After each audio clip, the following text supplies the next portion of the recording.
خوبصورت واقعہ ملتا ہے جو خداوند یسوع مسیح کے زمینی زندگی کے آخری ہفتے میں پیش آتا ہے، جب اسے اناؤنٹ کیا جاتا ہے، اس کے بدن کے اوپر عطر ڈالا جاتا ہے۔ 3 اناجیل میں ہمیں اس بات کا بیان ملتا ہے، مقدس متی کی انجیل اس کا 26واں باب، مقدس مرکز کی انجیل اس کا 14واں باب اور مقدس یوحنا کی انجیل اس کا 12واں باب۔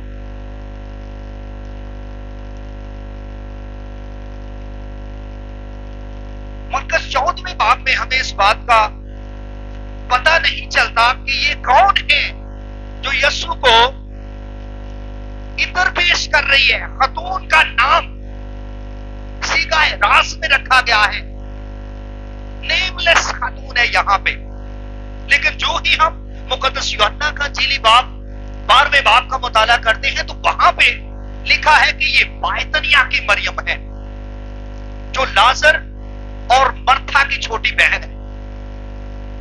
یہ بات واضح ہو جائے کہ نئے عہد نامے میں 6 ایسی خواتین ہیں جن کا نام مریم تھا۔ خداوند یسوع مسیح کی ماں کا نام مریم تھا، مقدم کی رہنے والی مسیح کی ایک پیروکار جو یسوع کی مصلوبیت اور اس کے جی اٹھنے کی گواہ تھی، اس کا نام بھی مریم تھا، جسے مریم مگدلینی کے نام سے ہم جانتے ہیں۔ یوحنا اور یعقوب کی ماں جو یہ چاہتی ہے کہ ایک بیٹا یسوع کے دانے اور ایک بیٹا بائیں طرف بیٹھے، اس کا نام بھی مریم ہے۔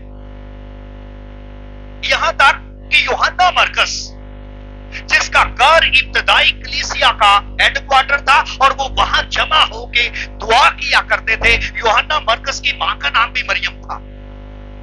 پولس رسول کے دور میں رومیوں کی کلیسیا کی ایک رکن تھی، اس کا نام بھی مریم تھا، جس کا بیان رومیوں 16 باب کی 6 آیت میں ملتا ہے۔ اور لازر اور مرتھا کی چھوٹی بہن کا نام بھی مریم تھا جو بائتنیا کی رہنے والی ہے، اور آج اسی کی زندگی سے ہے ہم خدا کے پاک کلام کو سیکھیں گے، کیونکہ یہ مریم ہے جو مسیح خداوند کے اوپر اپنا عطر ڈال دیتی ہے اور اسے موت کے لیے تیار کرتی ہے۔ خداوند کے مقدس پاک کلام میں سے ہم نے پڑھا جب وہ بائتنیا میں شمعون کوڑی کے گھر میں کھانا کھانے بیٹھا تو ایک عورت جٹا ماسی کا بیش قیمت خالص عطر سنگے مرمر کے عطر دان میں لائی اور عطر دان توڑ کر عطر کو اس کے سر پر ڈالا۔ یہ بات دلچسپی سے خالی نہیں جس عطر کا یہاں پہ بیان پایا گیا ہے، اس کے لیے جو نباتاتی نام ہے، جٹا ماسی کا عطر یہاں پہ کہا گیا ہے، نباتاتی اس کا نام ہے ناڈوسٹائکس جٹا ماسی۔ یہ انگریزی زبان کا لفظ جو سپائک ناڈ ہے، یونانی زبان کا لفظ ناڈس سے اخذ کیا گیا ہے، جو اپنے وقت کا قیمتی ترین عطر مانا جاتا ہے۔ اسے فارسی میں سنبل الطیب کہا جاتا ہے، جبکہ اسے ہندی زبان میں بال چھڑ کے نام سے جانا جاتا ہے۔ ایک رومی تاریخ دان پلینی اس کے بارے میں کیا بیان کرتا ہے کہ جٹا ماسی کا خالص عطر ہندوستان کے شمالی اطراف میں بلند مقاموں پر ایک جھاڑی نما پودا ہوتا تھا جس کی جڑیں 3 انچ گہری اور جس کی لمبائی 12 انچ تک ہوتی تھی۔ اس کی جڑوں سے اور اس کے پتوں سے تھوڑا تھوڑا یہ عطر کشید کیا جاتا تھا اور اسے سنگے مرمر کے عطر دانوں میں سربا مہر بند کر دیا جاتا تھا اور خاص موقعوں پہ اس کی گردن کو توڑ کر اڑا کر اس عطر کو استعمال کیا جاتا تھا۔ اور ایک اور دلچسپ بات، اس وقت یہ عطر صرف ہندوستان سے برآمد کیا جاتا تھا اور مسیح خداوند کے اوپر جو عطر ڈالا گیا ہے وہ انڈیا سے وہاں پہنچا تھا۔ یہ ہمارے لیے خوش بختی کی بات ہے۔ خداوند کا مقدس پاک کلام یہ بیان کرتا ہے کہ پورا عطر سر سے پاؤں تک مسیح کے اوپر ڈال دیا گیا ہے، اور یہ ایک طرح کا مائنر بات تھا، فرام ہیڈ ٹو ٹو۔ کسی نے بڑی خوبصورت بات مریم کے لیے کہی ہے کہ اس عورت نے اپنا عطر دان کھولا اور یوں اس کی مہک پوری کائنات میں پھیل گئی، اور اس کی خوشبو آج ہماری نسلوں تک پہنچ رہی ہے، جس کا آج بھی ذکر کیا جا رہا ہے۔ مریم کے عطر کی مقدار، معیار اور اس کے تخمینے کا بھی ہمیں بیان ملتا ہے۔ یہ یوحنا 12ویں باب میں لکھا ہے، آج سیر جٹا ماسی کا جو عطر ہے وہ لے کے آئی ہے، اور اس کا معیار یہ ہے کہ وہ خالص ہے اور وہ قیمتی ہے، اور اسی موقع پہ ہمیں اس کی قیمت کا بھی اندازہ معلوم ہو جاتا ہے کہ خدا کا پاک کلام یہ بیان کرتا ہے کہ یہ عطر 300 دینار سے زیادہ بیچا جا سکتا ہے اور غریبوں کی مدد ہو سکتی ہے۔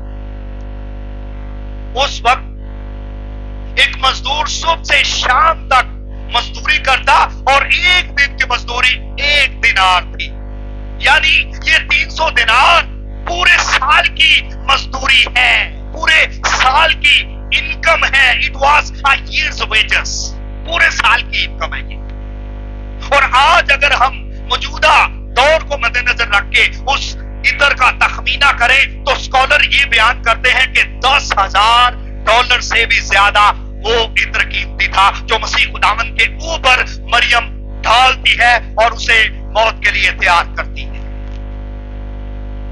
اور اس سے کیا ظاہر ہوتا ہے؟ یہ پائتنیا کی جو مریم ہے یہ اس کی عقیدت اور عبادت کی روح کا اظہار ہے۔ ایسا لگتا ہے کہ مریم اس عمل سے یہ ظاہر کر رہی ہے کہ یسوع اس لائق ہے کہ اس کے اوپر قیمتی سے قیمتی ترین چیز کو نچھاور کیا جا سکتا ہے، چاہے وہ ہم ہیں یا ہماری کچھ چیز ہے۔ یہاں سے ہمیں مریم کا مسیح کے لیے جو جذبہ ہے، جو اظہار ہے، جو محبت ہے، اس کا بھی بیان ملتا ہے۔ ایکسٹرا ویجنٹ لو، ماہر علم الہیات ڈاکٹر جان میکارتھر وہ یہ بیان کرتے ہیں کہ یہ جو جٹا ماسی کا عطر ہے اس کے بہت زیادہ استعمال ہے، لیکن بنیادی اس کا اس وقت یہ استعمال تھا کہ یہ تجہیز و تکفین کے عمل میں استعمال کیا جاتا تھا، بریل سرمنی کے لیے استعمال میں لایا جاتا تھا۔ اور اس کی مثال ہمیں نئی عہد نامے میں ملتی ہے کہ مسیح خداوند کے 2 شاگرد ارمتیا کا یوسف اور نیکودیمس وہ مسیح خداوند کی مصلوبیت کے بعد اس کی لاش کو لیتے ہیں اور اس کی لاش کے اوپر خوشبوئیں لگا کے اسے دفن کرتے ہیں اور قبر میں اتارتے ہیں۔ لیکن حیران کن بات یہ ہے، میں مریم کی محبت کا بیان کرنے لگا ہوں کہ 12ویں باب میں وہ اپنا عطر دان کھولتی ہے، توڑتی ہے اور مسیح خداوند کے سامنے پیش کرتی ہے۔ 11ویں باب کا مطالعہ کریں، یوحنا کی انجیل کے 11ویں باب کا، تو اس باب میں ہمیں اس کے بھائی کی ڈیتھ کا بیان ملتا ہے کہ لازر بیمار تھا، وہ قریب مرگ تھا اور آخری کار وہ مر گیا اور اسے دفن بھی کر دیا گیا ہے۔ اس موقع پہ یہ عطر کہاں ہے؟ یہ عطر دان کہاں ہے؟